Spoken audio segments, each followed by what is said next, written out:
अंगी नाना कळा नाव मात्र ललित कला। सीतामाईच्या बदनामीचं प्रकरण तीव्र झालेलं आहे। भाजयुमोच्या कार्यकर्त्यांवर केंद्र फोडल्याचा आरोप करण्यात आलाय।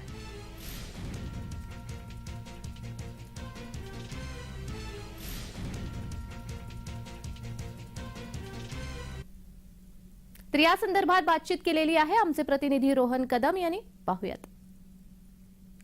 पुणे विद्यापीठामध्ये आता भाजपने आक्रमक पवित्रा घेताना पाहायला मिळतो। आपण जर पाहिलं तर आतमध्ये जे येते आता भाजप युवा मोर्चाने तोडफोड करत संपूर्ण ललित कला केंद्र जो आहे तो अशा प्रकारचा पाहायला मिळतोय। मोठ्या प्रमाणामध्ये कार्यकर्ते जे आहेत ते अचानक या ठिकाणी आले आणि पूर्ण जो आहे ही तोडफोड ललित कला केंद्रामध्ये भाजपच्या युवा मोर्चाच्या कार्यकर्त्यांनी जी आहे ती केलेली पाहायला मिळते। आपण आता विद्यापीठातल्या ललित कला केंद्रामध्ये आहोत आणि आपण जर पाहिलं तर मोठ्या संख्येने भाजपचे जे कार्यकर्ते आहेत ते काही वेळापूर्वी या सगळ्या भागामध्ये आले, ललित कला केंद्रामध्ये आले आणि त्यांच्या वतीने जोरदार जी आहे ती तोडफोड या ठिकाणी झालेली पाहायला मिळते। आणि काय सांगाल, अशा प्रकारची वेळ तुमच्यावरती आली?